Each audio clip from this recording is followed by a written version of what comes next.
Hi, I'm Sharon White from Global Healing Exchange, and I'm here with Jessica Goh today from Life in Confidence. And she's a life coach, but you're not your ordinary life coach. She specializes in self-confidence and reconnecting you with your higher self.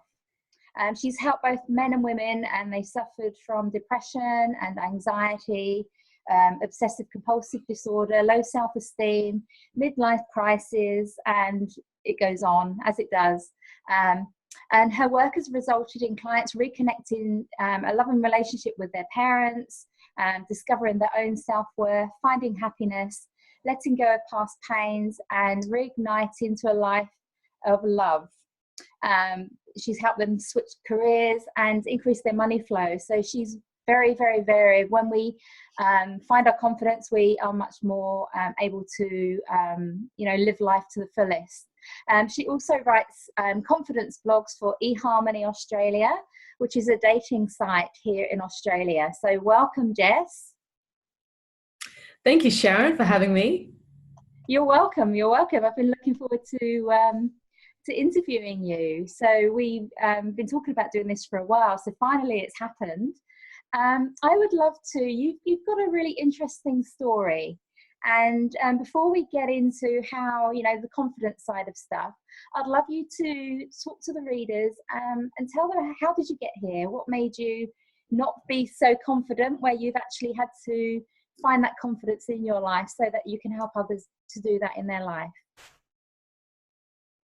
Thank you, Sharon. I guess where it all started was almost 3 years ago, that I lost everything in my life. I lost all my money, my wealth that I've worked so hard to build up with 2 investment properties. That was both positive cash flow, and I sold it all just to set up the dress business. And that came from an egotistical point of view, where there wasn't really no passion or purpose in doing that business. It was all about just making money. And I attracted and dated men who were either emotionally unavailable, married, de facto relationship, or just saw me as fun and just didn't want to be in a relationship with me.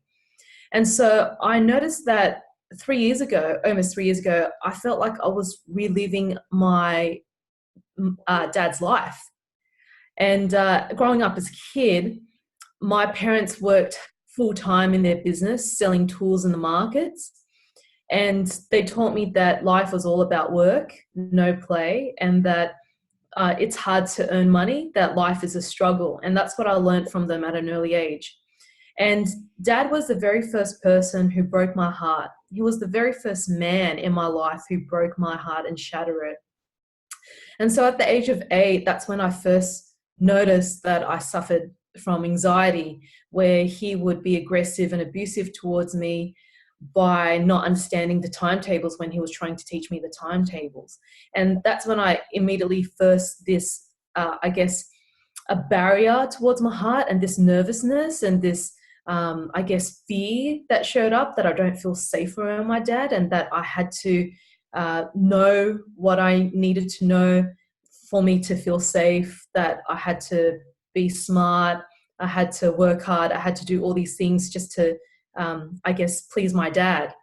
And at the age of 18, that's when it really hit me, where the domestic violence between my mum and dad escalated, and I defended my mum. And so the aggression and the abuse was directed at me.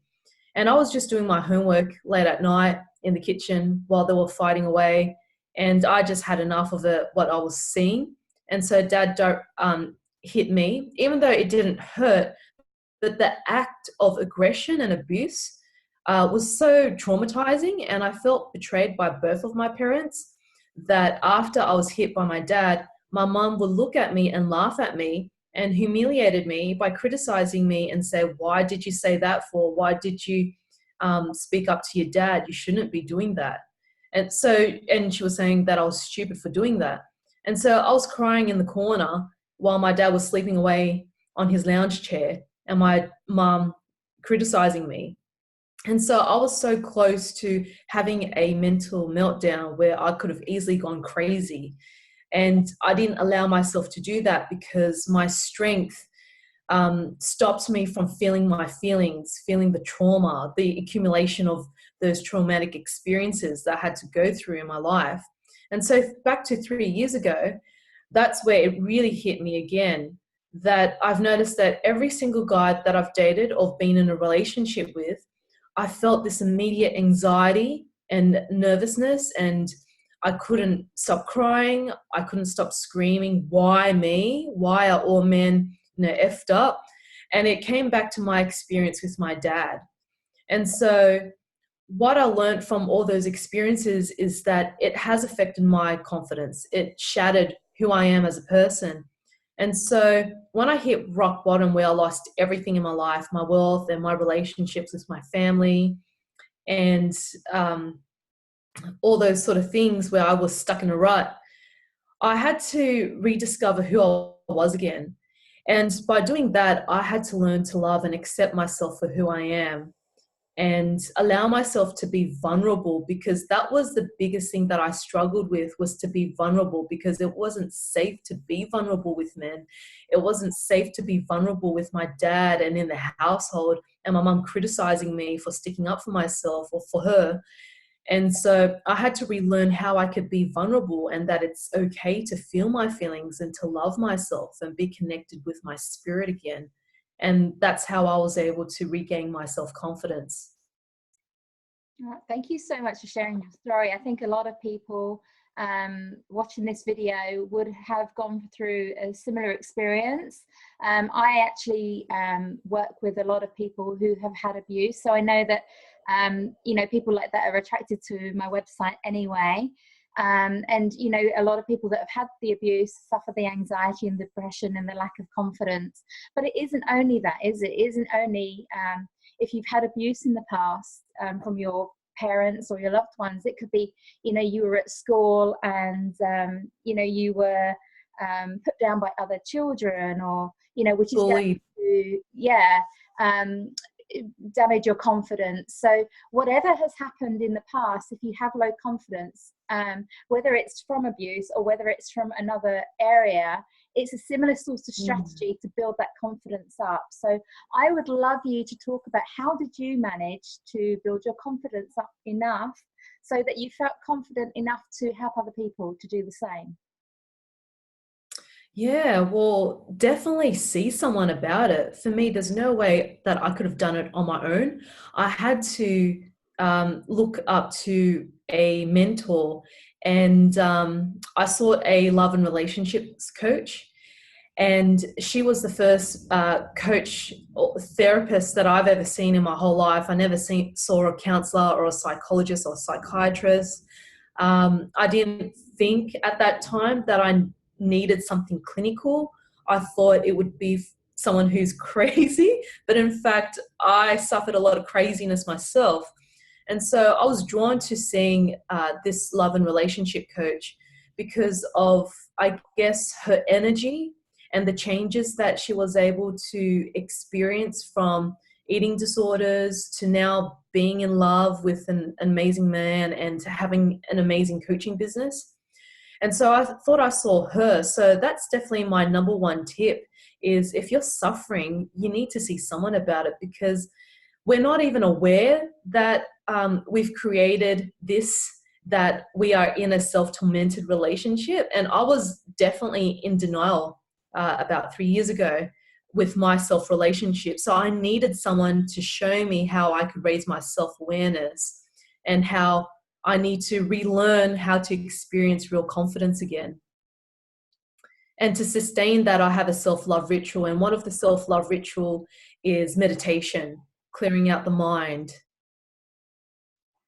Yeah, it's so important, isn't it, to do that? I mean, and the thing is, when you meditate, you don't have to just sit in a room and sit there for an hour. There's so many different ways of doing it. So which way do you like to do it? I like to listen to music, or I like a guided meditation, because just sitting there doing, nothing for an hour, my mind goes crazy.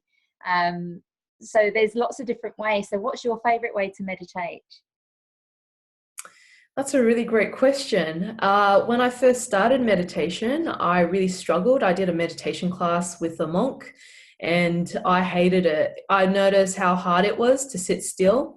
And so someone suggested me that I should try Headspace, which is an app. So I gave that a go, and that was a guided meditation. And I find that helped quite a bit, to the point where I was able to try more advanced versions like Kundalini yoga, chanting meditation, and now I can meditate on my own.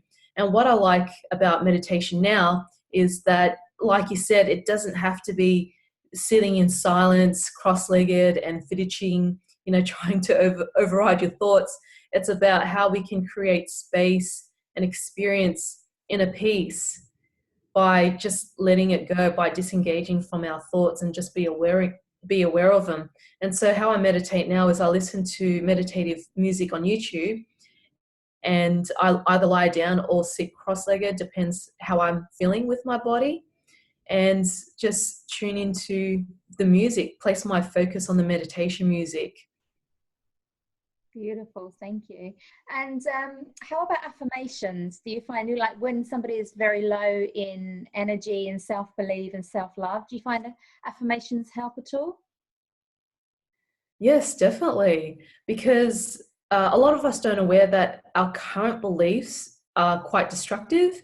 And I hear a lot of people saying that, oh, like the things that I've shared with you is, it's hard to earn money, life is a struggle. And for others, it's, there's not many great guys out there for me, or great women out there for me, or that it's hard to find love. That's a really common one in our society these days. Or, it's hard to be confident when you're depressed. All these sort of beliefs, and these beliefs are so destructive. It really lowers our self-confidence. And we do need affirmation to recreate those beliefs by having supportive beliefs instead. So every month I write an affirmation on my whiteboard, and that would be the focus of my month. How can I experience life differently every single month? And so this month is about connecting with my spirit, an affirmation of I am pure love, I am spirit. And that is a beautiful affirmation, because I've struggled for most of my life to connect with myself because of the abuse and the criticism and the struggles and hardships that I had to go throughout my childhood and adult life. Yeah, and it's an ongoing thing, isn't it? We can get to a point where we feel very confident, and then another little level of shutdown comes on us, and we feel like we go backwards, but we never go backwards. It's just another layer of uncovering every time. So I think when you're talking about meditation and talking to people and the self-love affirmations, it's something that it's a practice, isn't it? It's something that we have to do all the time. You can't suddenly say, hey, I'm confident, and then you're confident in all your life, in all areas of your life. It's something that you're always working on. Yeah, definitely spot on. Like you said, it's an ongoing journey. There's so many past experiences that we haven't even pinpointed yet that is holding us back in our life. And it's all about rebalancing those past memories so we can be free and be happier again. Mm. So can I ask you, how do you help people? If I came to you and I said, look, I've got no self-confidence, how would you help me? Wow. Well, I guess the way I would help people is if they're really suffering on a deeper level, such as that, not having self-confidence, I provide one-to-one confidence coaching programs, and it takes 3 months for people to change one habit. And so that's why I've created a confidence program called Life in Confidence. So within the 3 months, what I do is in the first session, I pinpoint what is it that that person need, what is it that they're struggling with, and how is it that I can help them to get there in a realistic sense. And so what I would focus on is childhood conditioning, because that's where a lot of the trauma lies. So what are the 5 things that we don't like about mum and dad, siblings, or an authority figure that has fostered our childhood? And how can we first see it from your point of view, which is the victim state? And then the next thing is, how can we see it from their point of view, whether it's the persecutor, How can we have a better understanding? Why is it that they did those things? By understanding their background.